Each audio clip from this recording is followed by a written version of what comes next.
Welcome back. Reports on police brutality have soared by 300% over the last decade, according to the Institute for Security Studies. Acts of violence at the hands of the police are now regularly captured on cell phones. This clip contains just a few cases of police brutality that have made the news, and it may, in fact, not be suitable for sensitive viewers.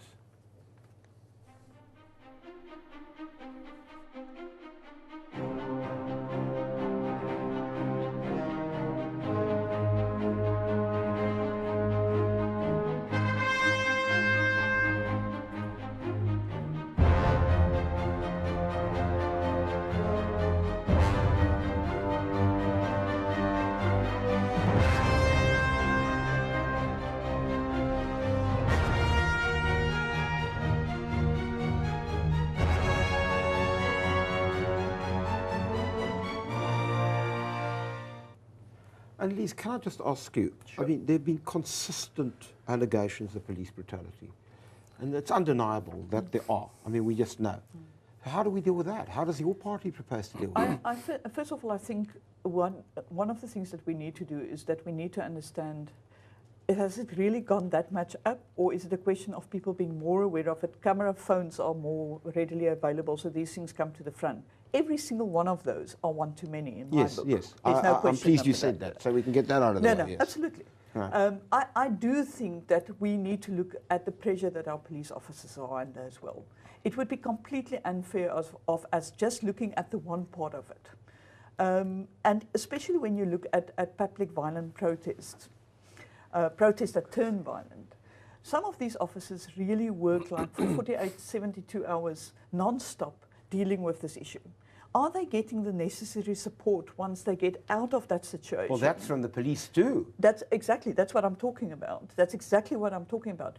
Is police management providing them that psychological support that they do need when they exit Well, that manifestly the situation? answer to that must be no, otherwise normal people wouldn't act. No, because the problem is, and that's why I said, I wish you would ask me the question, what would I do if I'm Minister of Police Development? Well, I'm now going to ask. The fact I'm of appointing you for the purpose of this program. Carry on. The point is, one of the things that I think needs to be done immediately is let's review the SAPS Act in its totality. The SAPS Act before us has been written with the interim constitution. It's still not in line with the final constitution. Well, whose fault is that? Well, we can talk about whose fault it is, but the fact of the matter is, do we want to play the blame game, or are we saying No, what I'm needs to be seeking. done? I think people watching this want to see Absolutely, solutions. that's to the what I'm problem. trying to say. Let's review that act, and let's talk about the fact that currently psychological support is a voluntary exercise by the police officer who is affected by it. Dennis, I don't have to tell you that police officers will not go voluntary to get that support because they will be looked upon, they will be frowned upon, and they would be saying you are weak. Let's make it that a rule that once you have been exposed to these kinds of violence, you will go back. There are many countries throughout the world who have a policy, if you've been involved in a shooting, if you've been exposed to violence, that you will be put on desk duty until the psychologists say that you are ready to go back. How do you respond? Yeah, I think what we need to do, let's go back to my earlier point. Policing has to be done in an environment where the Constitution prevails. Now, this sort of thing needs to be really entrenched within the service, and I believe that it is not, because groups of policemen acting together are openly being brutal. They're not even attempting to hide it. For example, in Durban, there were almost a group of policemen that were taking people out and becoming executioners. And this was carrying on for a length of time, and surely intelligence ought to have discovered this early enough. It wasn't. Now, there has to be political will to be able to correct this problem and to bring everyone under the Constitution. Police today are operating very much in the manner that they were operating in the apartheid period. And people are asking the question, what is the difference between policing today and policing pre-1994? How do you respond to the point of the enormous pressure and magnitude that police are under day in and day out? Correct. During the Marikana trial, it became evident that they were not properly trained, and the police themselves were confirming this.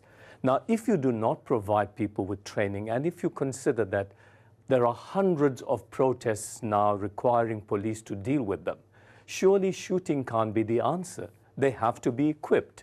Okay, let me ask you, Dianne Kohler-Barnard, what's your response to this increasing pattern of brutality? Yes, it's terrible. I have asked for a decade for a full audit of criminality within the SAPS. That has at last been done, but unfortunately was stopped at 2010. So we know we have 1,448 criminals who work in the SAPS. They've committed at least 2 crimes each, from murder, rape, the worst crimes one can imagine. They still are working in the SAPS, most of them promoted, one right up to Brigadier General. So criminality within the SAPS is entrenched. The fact of the matter is they do need to be better trained. Look, I mean, I think that is now coming out of all sorts of sources. How does that happen? Look, I've been listening, and what I hear is just a list of what is wrong. No, very little answers of what we do to make it right. Well, one of them is let's get better trained force and let's actually put a lot of money into training them. Can I answer that question? The minister has said, and he's on record, that he said, and I agree with him, the problem is not only training, because our training actually compares quite well throughout the world. What's the problem? The problem is how we recruit. The very remark that the Honourable Cassim has made around Bekele saying we've got quantity instead of quality, in many cases is true. And we need to recruit our people better. We need to have continuous training. There need to be consequences for wrongdoing as and when it happens. Well, that's true. And the one thing, as I close, is that we can't carry on as we are. We may, as I think has been argued, have seen some diminution on the figures. Of course, that itself is a controversial question about the statistics, but leave it aside.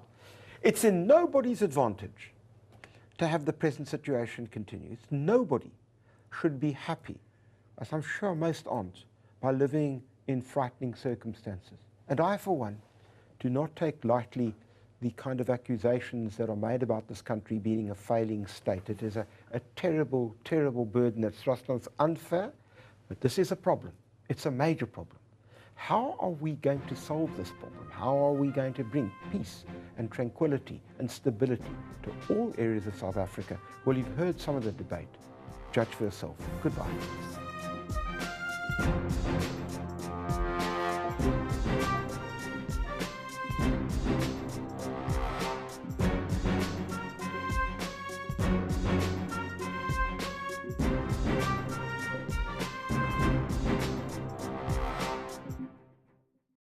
News that moves. ENCA.com.